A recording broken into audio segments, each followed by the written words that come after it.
What's good? It's your girl Mocha Monroe, and we're back with another episode of Express Your Thoughts. And I have here with me the artist EDF.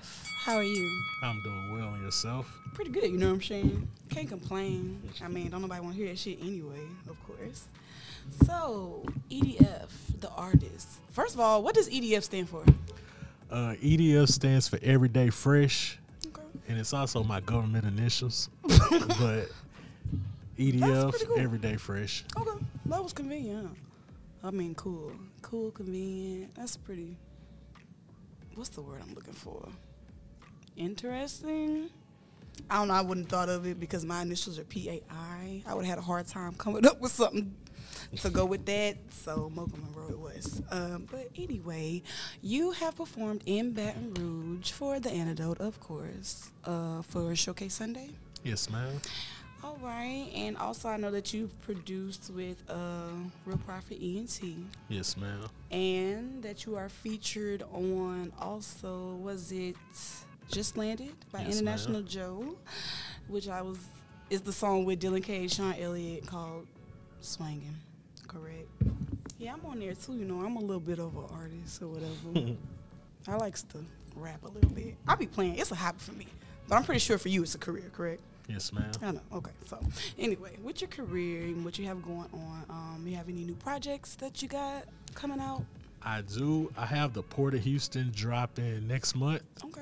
I think it's dropping on August 14th or 15th, if I'm not mistaken. Okay. All right. But the project is dropping. Has production on there from Tavares Jordan. He's out of North Carolina. Okay. Also have production on there from Platinum Man's out of Houston, Texas. And also got production on there from 4,000 Watts. All right. That's hot. That's hot. You feeling confident about it? Yeah, I think it's one of my best sounding projects to date. Okay. We're looking forward to it. Real quick before I forget, and I'm going to come back to it, so don't y'all worry. I ain't going to miss out. Let them know where to follow you on social media. I can be found on imedf.com. You can follow me on Twitter at imedf. That's IMEDF. I can also be found on Instagram at imedf. And if you're looking for my music on Apple Music or Spotify title, just type in the 3 letters EDF, and I'm the first one to pop up. Bet. So you're all around the board with it. Yes, Okay. ma'am. All right, for sure. Well, I guess tell us a little bit of how, I know, you're from Houston, right? Okay. I'm from Baton Rouge, of course. How did you get linked in with The Antidote, being from Houston? Man, so it's probably over 10 years ago. I had a homeboy out of San Antonio named Wes Deuce, and he had a beat from Joe. Okay. And I Googled Joe on the track because that's what his beat tag said. And then I found him, and then ever since then, we've been locked in. So, and yeah, he was actually on he was on my first CD on the track we did called, I can't remember the track name, but it was on my first CD, and I know the song, but I can't remember the name. But it was the tune in your head is on the tip of your tongue. We've been locked in ever since then, and ever since he's always sending beats here and there, and we always, even if it's not about music, we always just tapping in and communicating about life and plans. Okay, that's what's up. You've been featured on the Daily Fix too, right? The Daily Fix. The Fix. The Fix, Daily Fix, whatever it's called. I believe so. But basically showcasing new talent or whatever like that. On The Antidote, of course, Roku TV, Fire Stick, Apple TV. You can find us. Go look. And YouTube. But I guess I also want to ask about your style. I have heard a few of your songs, of course, from the album, but I know you put out, what is the 80s Gucci? Mm-hmm. I watched that one. I like that. And the Westheimer Sage. Mm-hmm. That was fire. The flow is different. So I guess kind of explain your style because it's basically epitomizes Houston culture. So a lot of my music essentially is just based off the freedom we have in Houston that started as freestyles and everything. Mm-hmm. So whenever I approach music, I try not to confine myself to a certain style or pattern. I just try to go with the flow. So most of my songs, it might seem like one song I might be extremely lyrical, one song I might say 4 words a bar. So it all really depends on my mood and the artist I'm working with mood as well. But my style is pretty much just it's kind of like free form rap, but I do understand song structure and whatnot. But I try my best to create music that doesn't make someone feel like I'm trying something. I want them to hear it and be like, okay, he's having fun doing it. Right. So instead of like, basically a person can't put you into a box. Yeah, I try not to be put into a box. And you don't try to like be conformed to like society standards. Okay, I could dig it. You know. But like I said, you got a smooth flow. It's cool. It's something you could vibe to. I can see myself, you know, sitting back, chilling, smoking, riding, that type of vibe. That's pretty much my goal. Just like music that. for riding, smoking, sitting back, chilling, just staying out the way music. That right there, staying out the motherfucking way. Staying out the way is important. Because I don't know how old you are, you know, I'm getting on up there. I ain't that old, but I'm a ma'am as of today. You know, but yeah.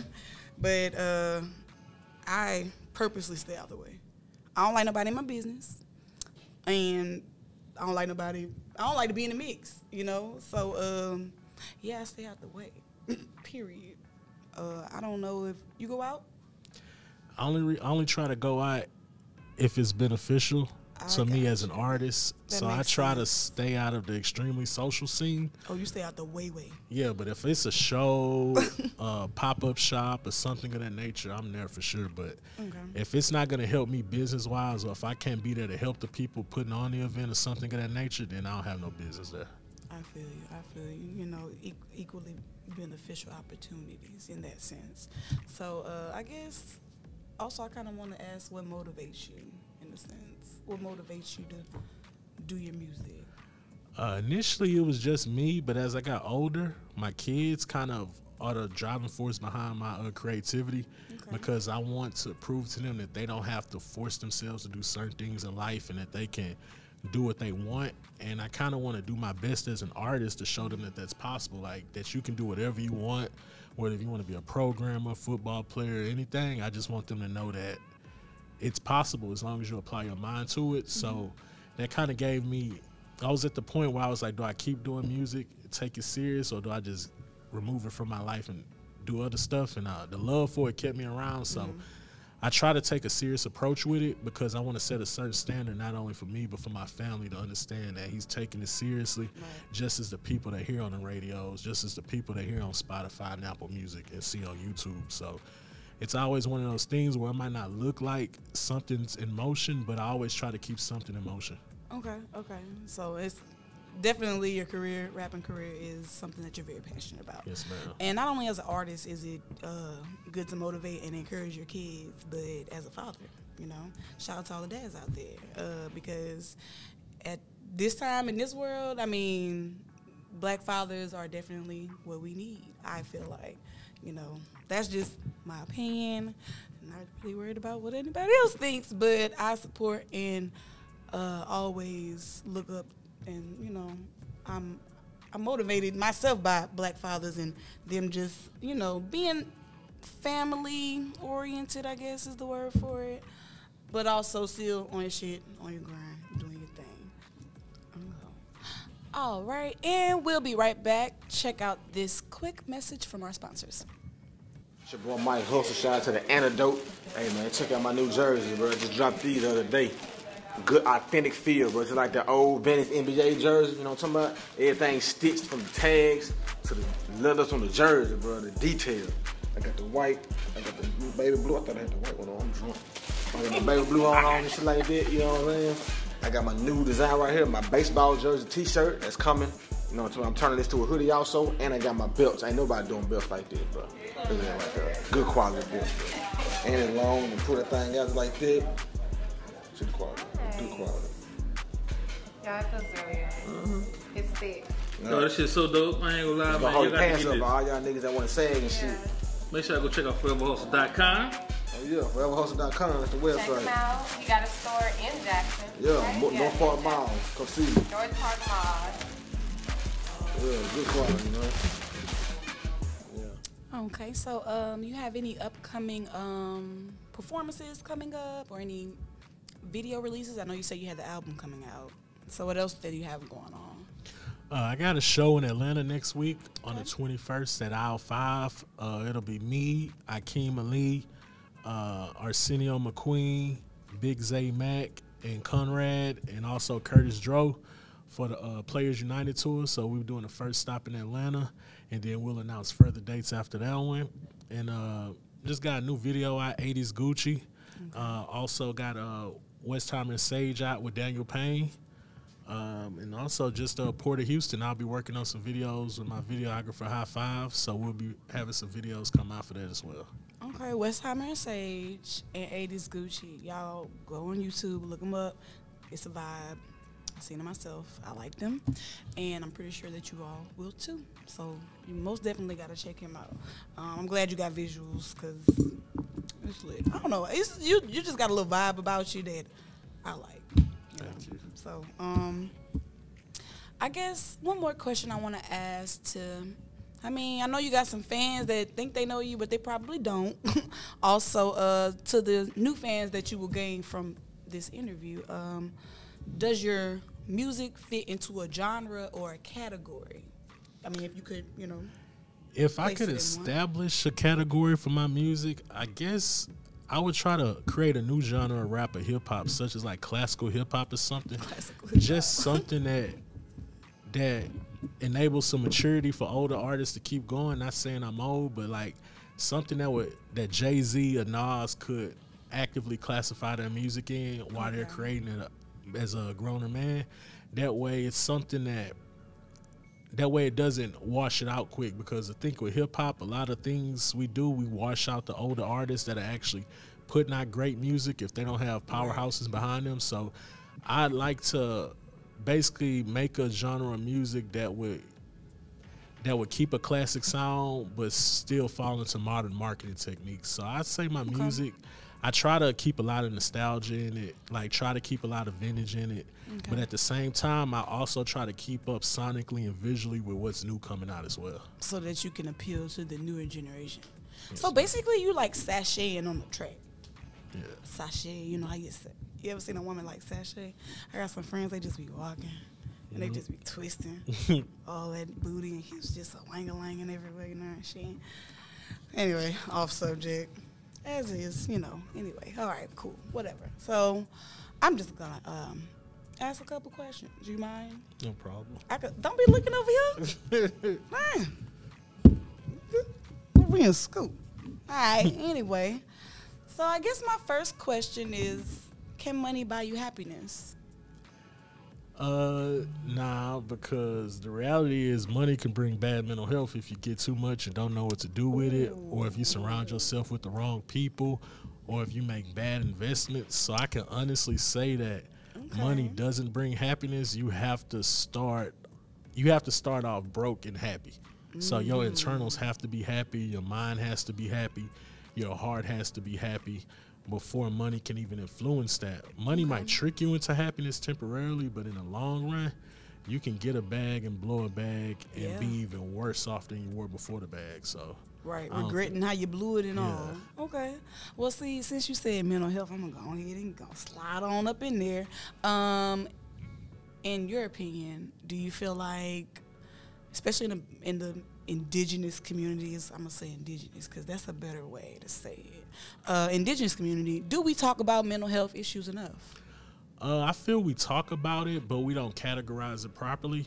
We usually blow off a lot of things. Like my mom would just be like, "Yeah, that boy ain't rap too tight," stuff like that. And the reality is, making a joke, he probably needs some help, and he probably has something going on at home that we don't know about. So I feel we do talk about it, we address it, but we don't clinically treat it. We don't encourage therapists, because a lot of families are more like, what stays in my house, what goes on in my house stays in my house. Correct. So I feel that kind of keeps a lot of us from going to therapy and wanting to open up to our problems to external people and stuff like that. I understand that too. I feel like a lot of us feel like we are misunderstood. And because we feel like we're misunderstood, it's like, what's the point of telling somebody what I'm going through when I know that they're going to judge me?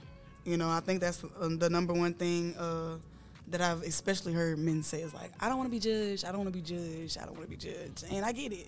And I done did some shit in my life. I ain't about to put it out there, but I done did some shit. If you know, you know. If you don't, it ain't for you to know. But I could never judge the next person because in their mind, whatever they're doing that somebody else sees as wrong could be completely right. Mm-hmm. And so it is what it is. But I think with the media has a lot to play with it nowadays.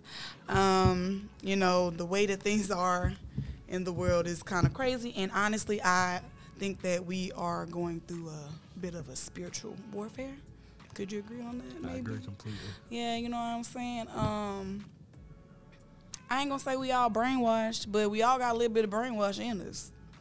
Just saying. Yeah, I feel the technology and resources available to us as humans puts all of us in a brainwashable situation. So it's a matter of how much you want to absorb. And naturally, if you just go about the basics, you're going to absorb a lot. So it does take a little power and energy to kind of tune out a lot of stuff.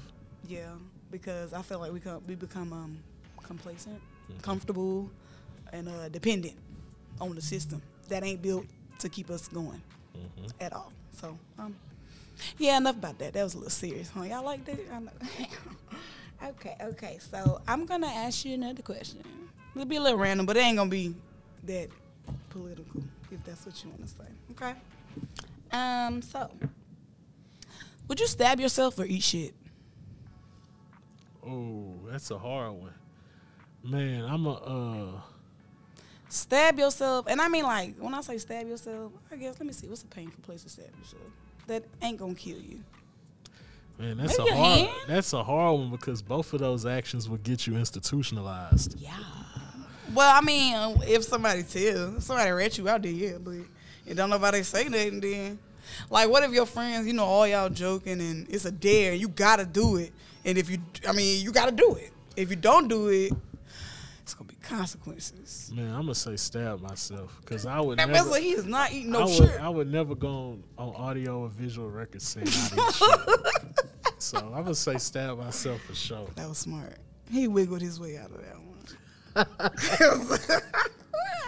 He really wiggled his way out of that one. Okay. So, another random question. All right. Your favorite porn category? Ebony, because I just feel like black women are a priority and are the original women in society, kind of. Yeah. So I feel like if I want to watch something extracurricular, I might as well watch something I enjoy watching. Okay. Do you believe God is a woman? That's a good question.